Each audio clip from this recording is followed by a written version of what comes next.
Ya, assalamualaikum warahmatullahi wabarakatuh.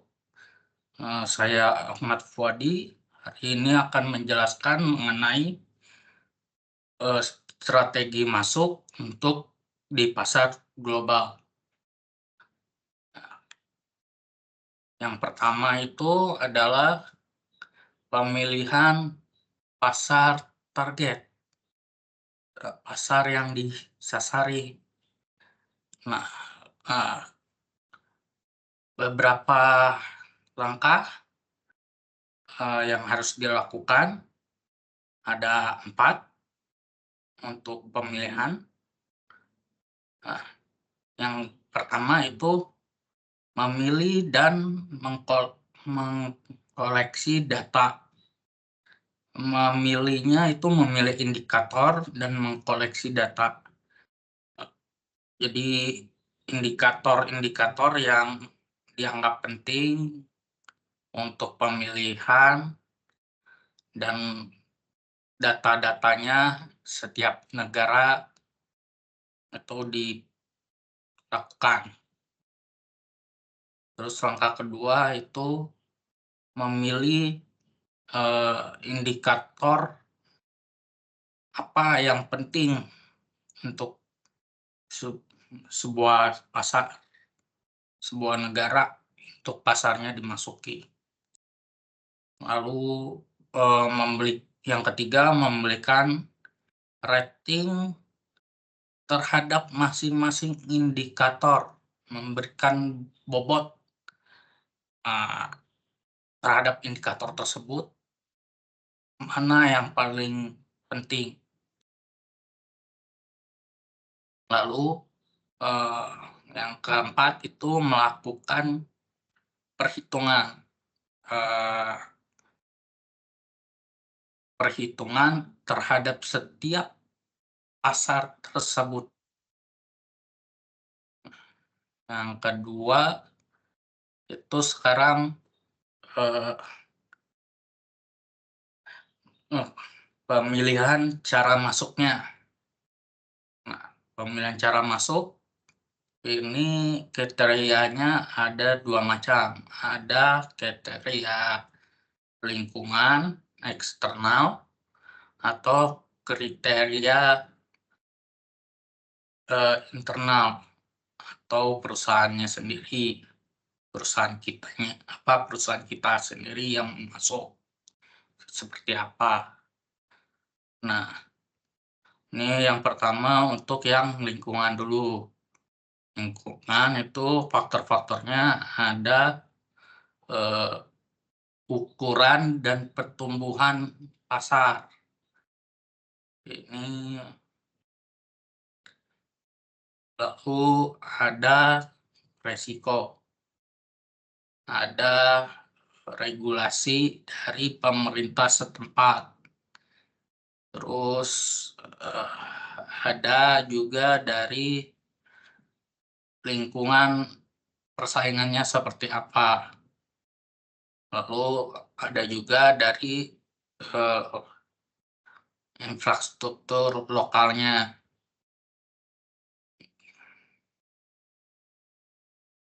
Nah, berdasarkan itu, berdasarkan yang kriteria eksternal, pasar itu ada yang berupa klasifik eee, ber ber ada dikategorikan pasar itu sebagai berikut, platform country, emerging country, grow country, maturing and established, country. Sta Terus kalau berdasarkan,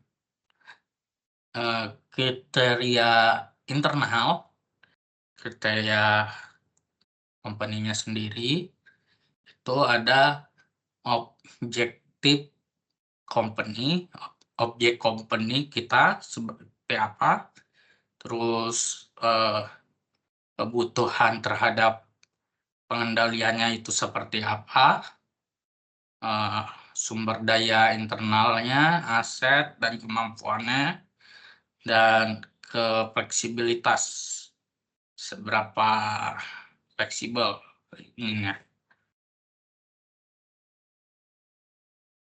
Nah, berdasarkan paradigma ada yang disebut transaksi cost explanation. Nah, ini jadi eh,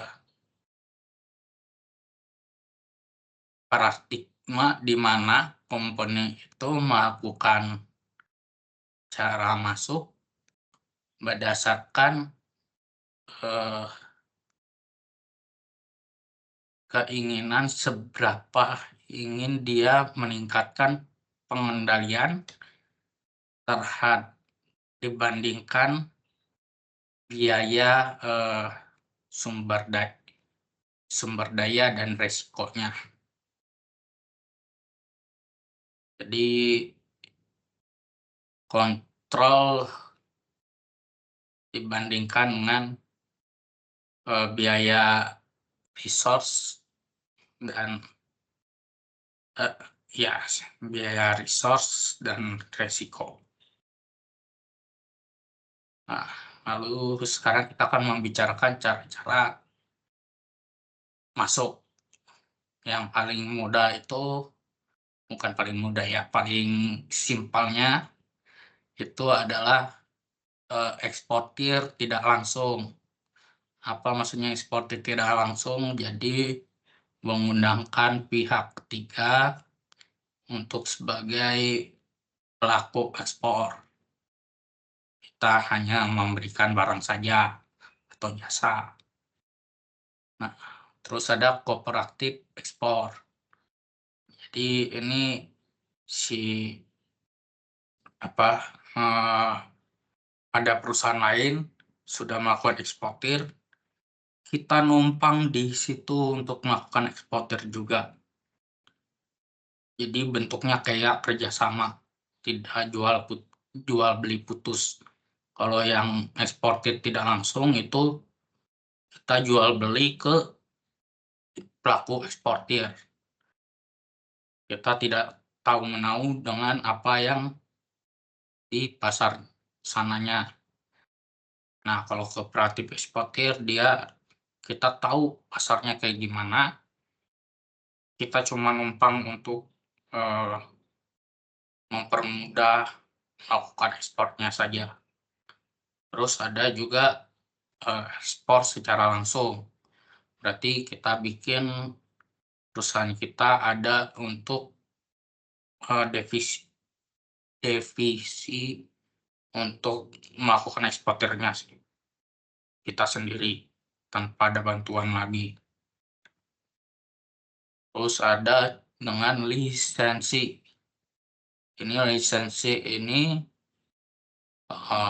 jadi kita memberikan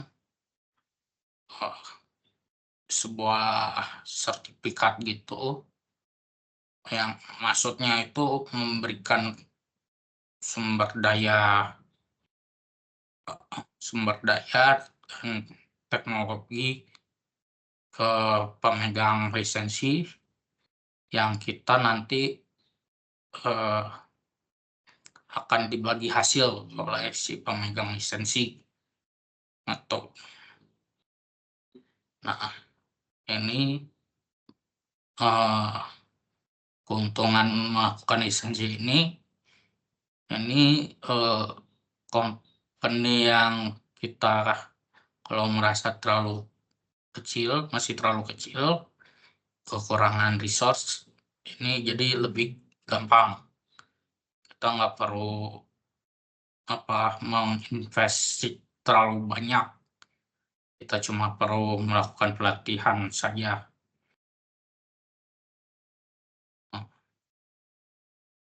Terus ya akses ke marketnya lebih cepat ini. Dan karena ini sebenarnya milik pemegang lisensi itu pelaku lokal, penetrasinya juga lebih cepat untuk di pasar yang dituju.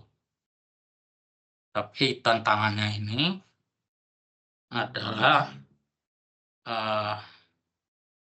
kalau kita tidak bisa bukan tidak bisa ya, terhalang untuk melakukan cara masuk yang lain lagi, dan si pemegang lisensi belum tentu komitmen terhadap, perjanjian. Terus atau bisa juga, eee, transfer teknologi. Ini yang paling bahaya, karena bisa aja setelah teknologinya dikuasai sama mereka, mereka memutuskan untuk putus lisensinya. Mereka sudah tahu cara-caranya, mereka tidak lagi memikirkan si yang pemilik lisensi. Nah, jadi si pemegang lisensi bisa menjadi, eee, rival di kemudian hari. Nah, bagaimana cara eee, mendapatkan perjanjian lisensi yang yang pasti yang pertama adalah eee, pak trademark, merek, pemerintahnya harus ada yang namanya proteksi terhadap merek. Kalau pemerintah setempat kurang kurang enforce terhadap proteksi merek, kita akan kesusahan di situ ya. Terus analisis profitability-nya, analisis keuntungannya harus dianalisa sebaik-baiknya. Terus, eee, kita harus berhati-hati dalam memilih si pemegang lisensi, dan harus ada kontrak parameter, batasan-batasan terhadap, batasan di dalam kontraknya harus jelas, terutama ketika ada perselisihan. Nah, lalu adalah waralaba, franchise atau waralaba. Nah, ini mirip lisensi, cuma kita lebih banyak mengeluarkan, apa namanya, investment ke negara tujuan. Nah, yang paling ininya adalah keuntungannya adalah melakukan franchise itu, eee, si keuntungan dari franchise ini tergantung dari, eee, usaha kita juga. Jadi tidak lepas dari kita, tidak seperti lisensi. Lisensi kita nggak bisa apa-apa, itu terserah si pemegang lisensi. Kalau franchise kita tergantung usaha kita juga, karena kita ada kontrol di situ. Terus ya kita dapat juga lokal knowledge, apa sih, pengetahuan terhadap lokal itu, eee, pasti ada karena kita sebenarnya menjalani partner juga dengan pihak pelaku lokal ya. Nah, tantangannya apa, revenue-nya belum tentu, apa, menguntungkan ya, belum tentu besar sebesar yang kita inginkan dibandingkan resikonya. Terus dan ini jarang, eee,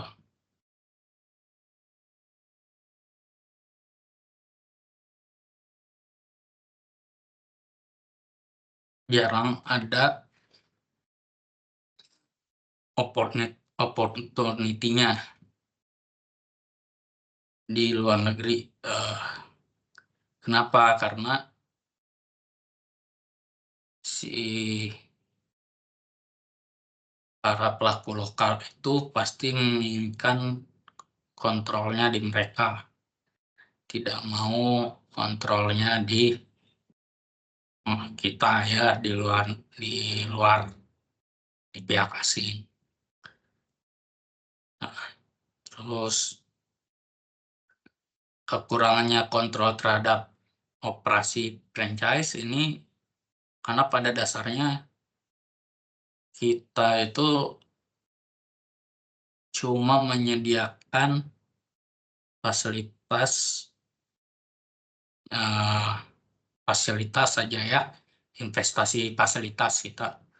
Tapi untuk kesehariannya, operasinya itu tetap oleh pelaku lokal.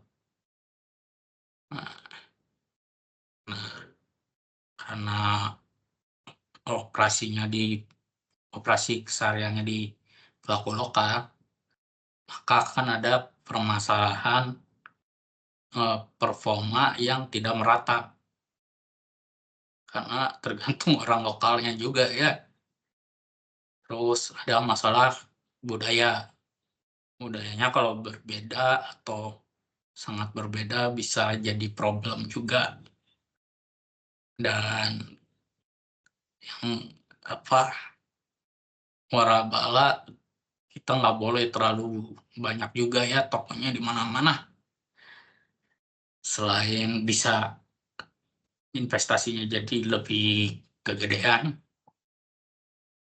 terkadang bisa juga jadi masalah terhadap masyarakat dan pemerintahnya. Lalu ada kontrak manufaktur. Ini berarti si kita, eee, memberikan, perusahaan lain untuk membuatkan produk atau ya, membuatkan produk kepada pihak yang lain.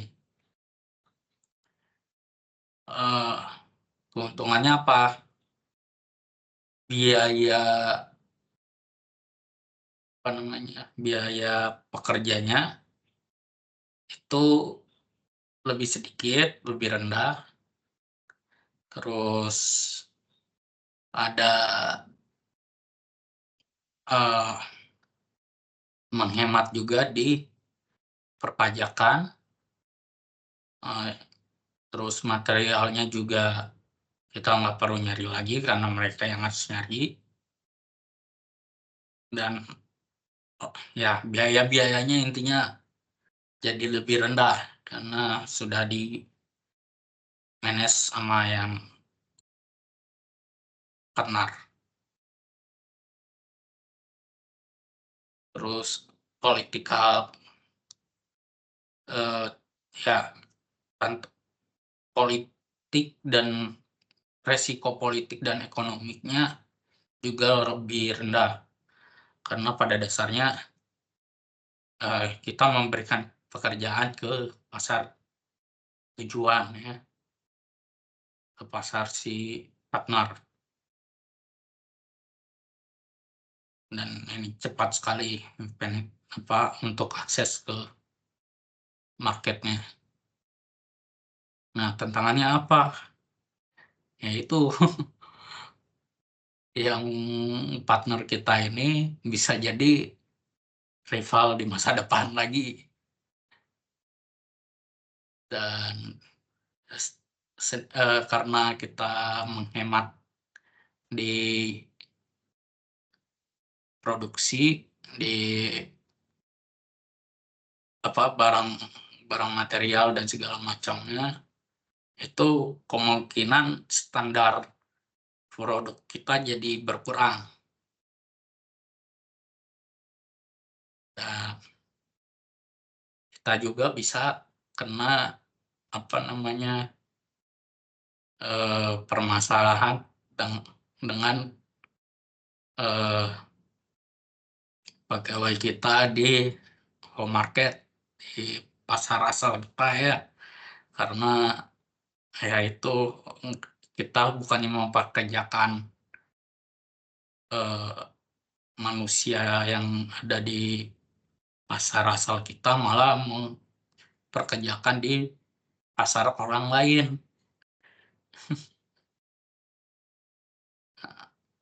Nah, terus ya kualitas dan standar itu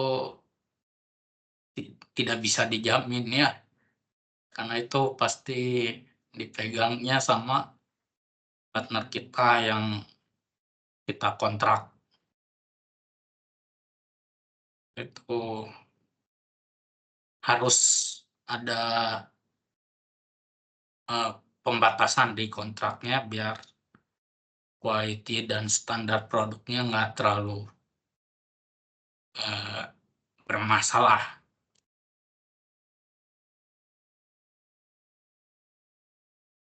Eee, Kualitas subkontraktor, kualitas ya partner yang idealnya itu, adalah yang dia partnernya bisa fleksibel terhadap, pengiriman produknya, eee, fleksibel tapi harus juga tepat waktu ya, jangan fleksibel telat. Kalau fleksibel telat bahaya juga ke kita.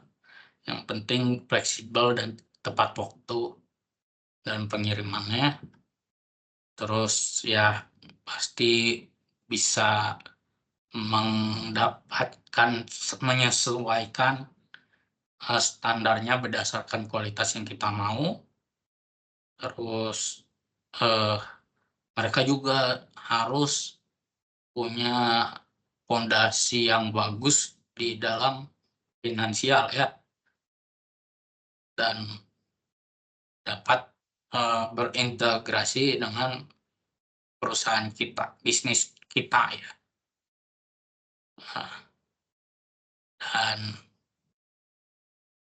must have continued plan ya, harus ada rencana B terhadap segala macamnya. Terus ada joint venture. Nah, ini berdasarkan, apa namanya, usahanya kita bikin bareng sama usaha orang lain. Ini biasanya ada yang berupa kooperatif joint venture, berarti usahanya itu berusaha yang didasarkan kerjasama. Terus ada equity joint venture. Equity joint venture ini berarti usahanya dibangun berdasarkan modal yang kita tanam terhadap, usaha itu. Nah, eee, keuntungan melakukan joint venture ini adalah bisa mendapatkan, eee, investasinya rate of return, keuntungan balik yang lebih tinggi, dan kontrol terhadap operasi juga bisa lebih terkontrol ya, karena, eee, ini emang bentuknya sebenarnya usaha milik kita, cuma dibagi 2 kepemilikannya. Jadi lebih kontrolnya lebih besar daripada yang lisensi, warabala, atau ekspor, itu lebih besar ya. Nah, creation of sinergi, kerjasama yang bagus akan mendatangkan, efektivitas yang sangat besar. eee, ketika kerjasama dengan perusahaan lainnya itu emang bagus. Terus, sumber daya jadinya kita tidak sendiri ya menanggung, tapi bareng apa, perusahaan lain. Terus bisa juga kita dapat distribusi, apa, ya, jaringan distribusi, yang dimiliki partner kita di usaha ini. Ini juga eee, lebih disukai oleh pemerintahan di sana dan lokal supplier ya. Mhm. Nah, tantangannya itu karena ini dibagi 2, ya kita pasti kekurangan kontrol kalau dibandingkan dari bisnis di pasar asal ya. Terus kan terkadang, kita bisa kurangnya ke tidak per kurangnya kepercayaan terhadap partner kita, bisa ada berbagai macam alasan ya. Terus konflik yang terjadi, eee, bisa karena strategi, terus alokasi sumber daya, eee, harga untuk transfer, ownership of critical asset, eee, kepemilikan terhadap aset kritikal seperti teknologi dan, nama merek. Nah, apa, eee, internasa usaha usaha patungan apa yang bisa disebut yang berhasil itu? Ya, yang satu adalah yang pastinya adalah partner yang tepat, tidak hanya sekedar melihat resource yang partner kita punya, tapi budaya mereka seperti apa ya, komplement budaya kita juga tidak bisa menghasilkan sinergi, itu tidak. Terus, ah, objektivitasnya harus clear, harus, jelas ketik dari mulai kita membangun usaha ini.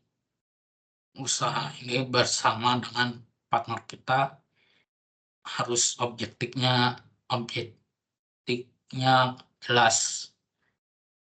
Nah, terus kita juga harus, ya, budaya itu kan 2 budaya kalau bertemu selalu ada selisih, itu gimana caranya untuk bisa di-bridge, dijembatani, sehingga tidak menjadi konflik yang berkeseterusan, tapi bisa saling menghargai terhadap masing-masing budaya itu.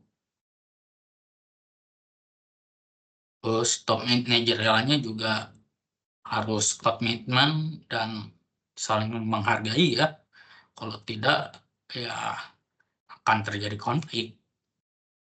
Terus, eee, menggunakan pendekatan, incremental yang jadi secara bertahap, eee,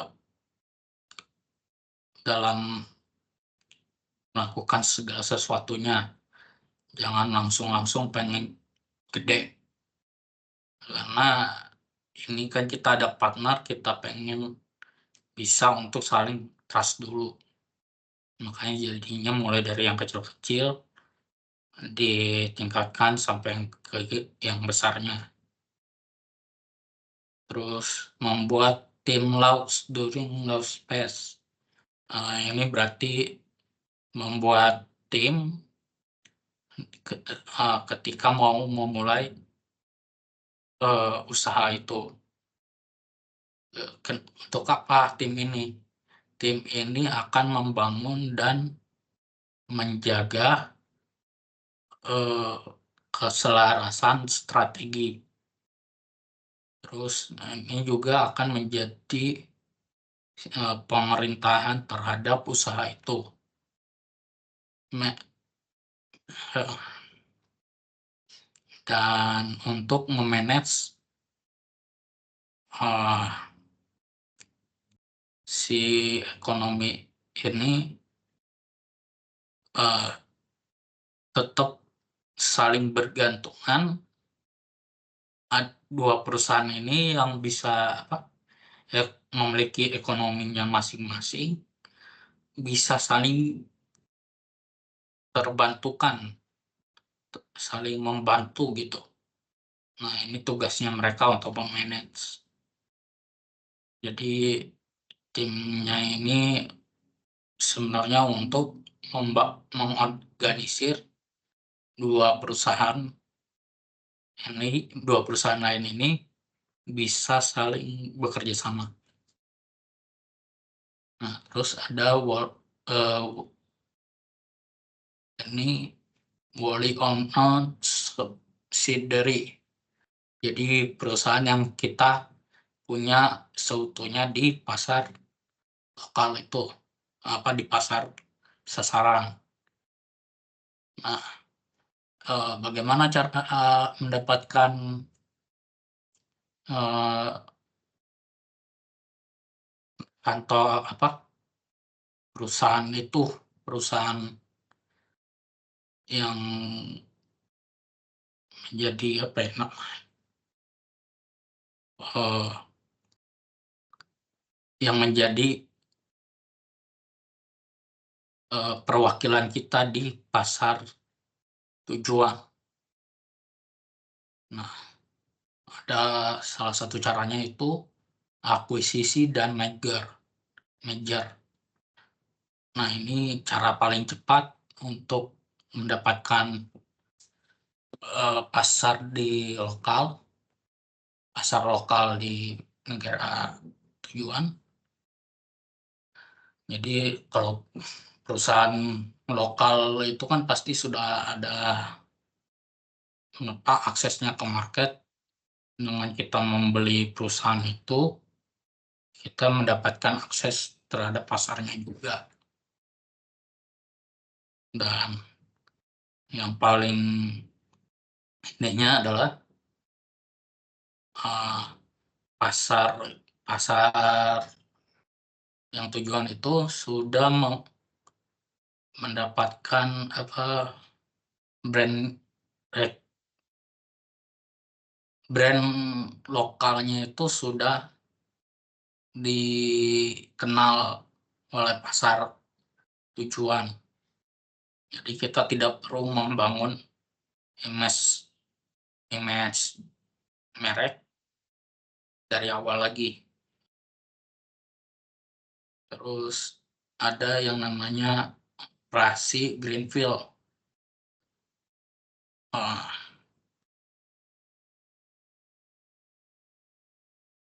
ini,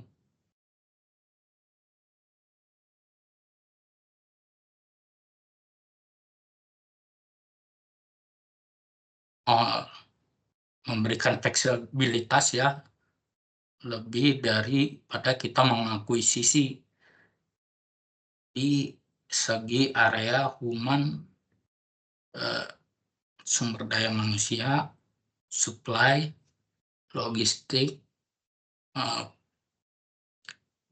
layout-nya pabrik, dan teknologi manufacturing. Terus ada benefit, keuntungan keuntungannya itu ya karena ini punya kita sendiri, kok terhadap kontrol dan profitnya pun paling tinggi nih.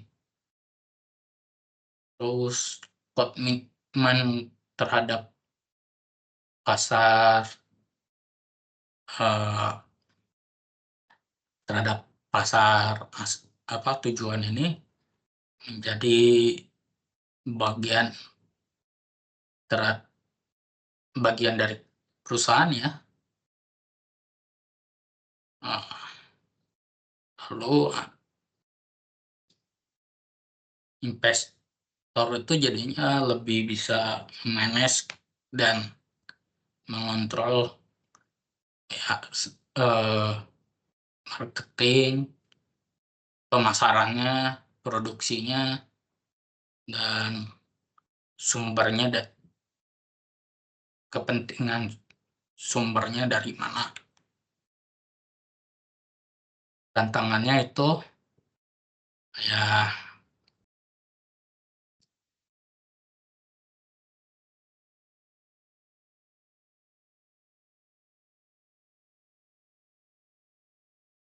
eee, tantangannya itu resiko ditanggung sendiri. Kalau ada apa-apa, ya harus ditangani sendiri ya. Eee,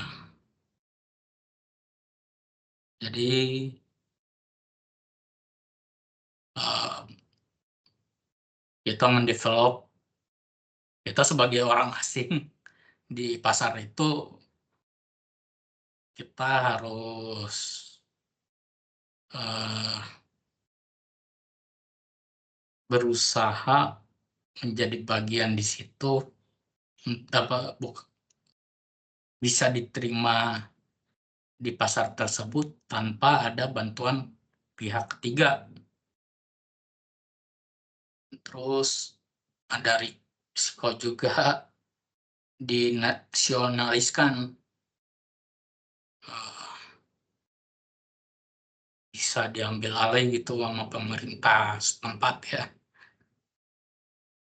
Terus ada juga isu terhadap budaya, dan, eee, itu, ekonominya si host country kan jadi merasa terancam ya, pasti akan ada backlash dari merekanya. Nah, bagaimana menangani backlash-nya itu ya, itu yang menjadi tantangan.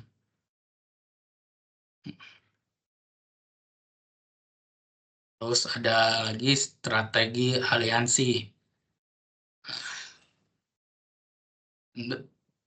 Apa aja jenis-jenis strategi aliansi itu?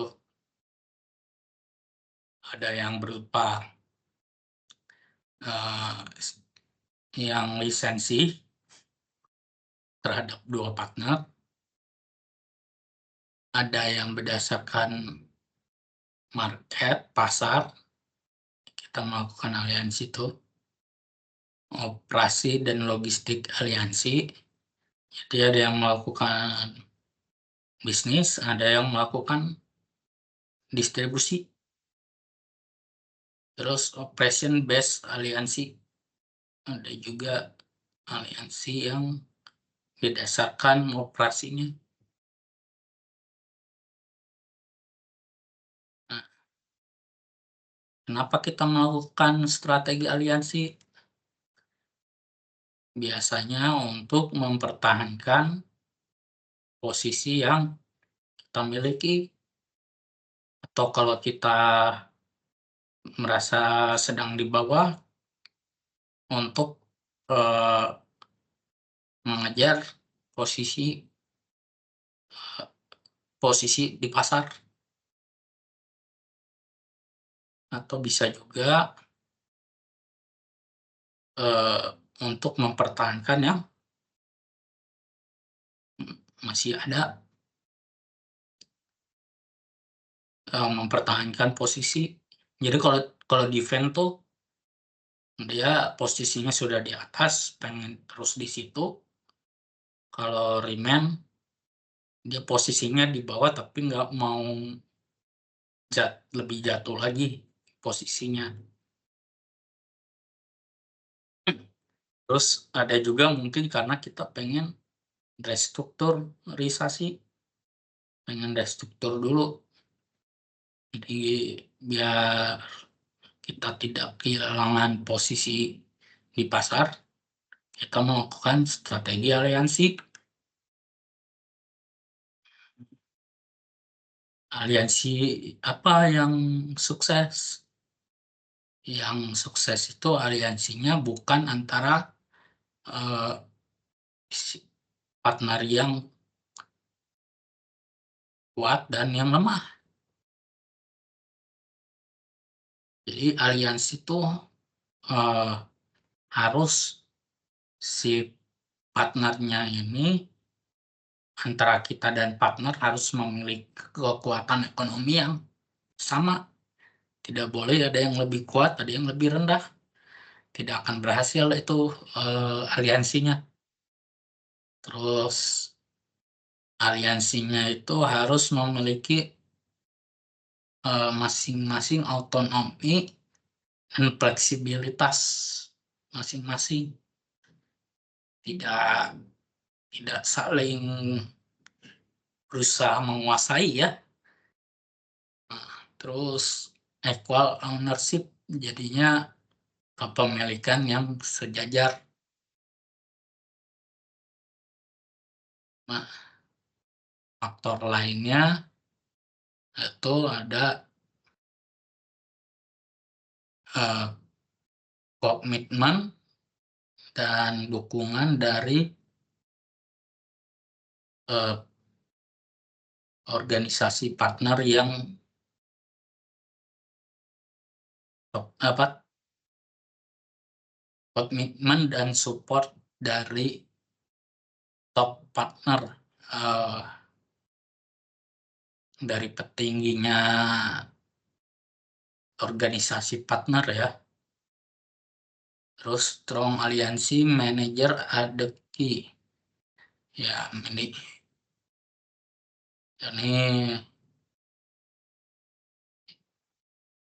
kan kita harus sama-sama equal. Tapi gimana yang pemilihan leadernya? Ya pemilihan leadernya pasti harus yang lebih kuat lah.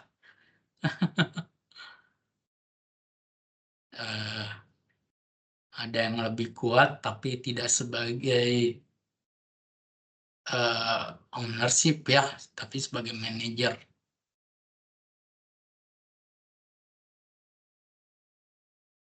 Aliansi between partner and that are active in product, teknologi, dan market. Oh ya, aliansi pastinya dilakukan karena menguntungkan sesama ya, sesama partner. Baik itu dalam produk, teknologi, atau pasar, pasti harus memiliki keuntungan masing-masing. Keuntungan atau keunggulan ya. Terus eh, punya budaya yang mirip, terus besarnya aset itu pun harus mirip, dan eh, pengalaman kerjasamanya, venturingnya itu ya mirip lah. Kalau tidak pengen diambil alih nanti ya perusahaannya, pasti harus punya pengalaman yang mirip.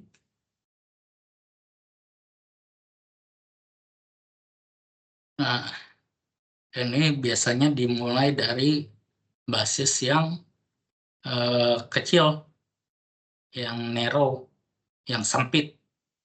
Terus nanti baru aliansinya diperbesar ke eh, ya diperbesar seiring waktu, dan visi dan goal itu harus eee, sharing ya, harus sama keuntungan yang dihasilkan juga harus di-sharing.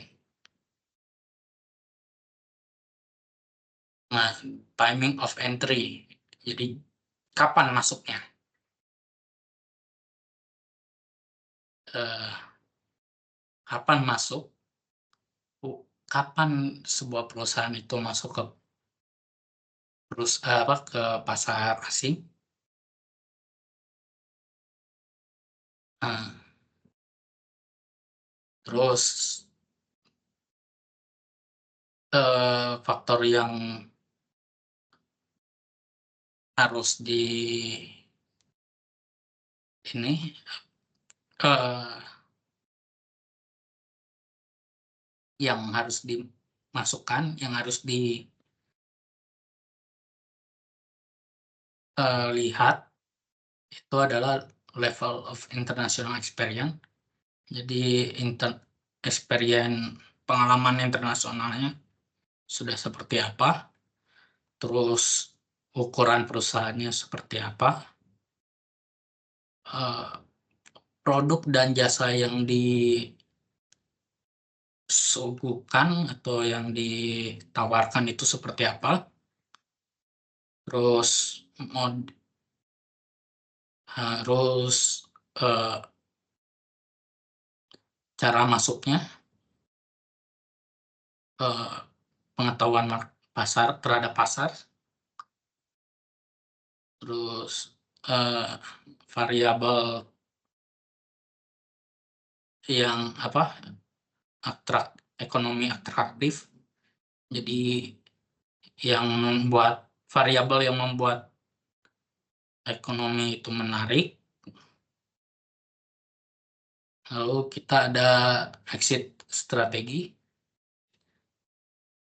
kenapa kita harus keluar, ya karena loss yang berkepanjangan yang berterus-terusan atau volatility volatility, eee terlalu apa namanya, bergejolak, terlalu kadang untung, kadang rugi, terlalu seperti itu. Terus ada premature entry, jadi masuk ke pasar ketika, eee, belum dibutuhkan bisnisnya itu. Terus ada ethical reason, ya alasan moral, intense, competition, kompetisi yang sudah mulai tidak sehat, terus ada juga karena ri mau mengalokasikan sumber ke yang lain lagi. Eee, Resiko kita melakukan exit itu adalah adanya, eee, biaya tetap untuk melakukan exit. Terus, eee, untuk membuang aset, dan ini menjadi sinyal untuk, pasar yang lain ya, pasar asing yang lain. Kalau kita brand image-nya itu ada ada masalah di suatu pasar yang lain. Terus, eee eee, opportunity jangka panjangnya juga jadinya ya dibuang.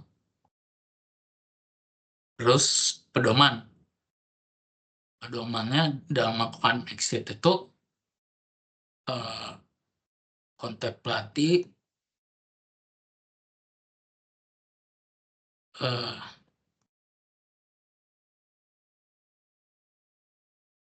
pikirkan dan analisis semua, opsi, semua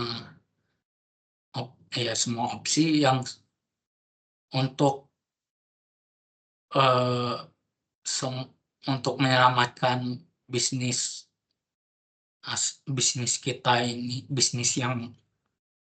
bisnis kita yang di pasar asing ini emang sudah tidak bisa diselamatkan atau sebenarnya masih bisa.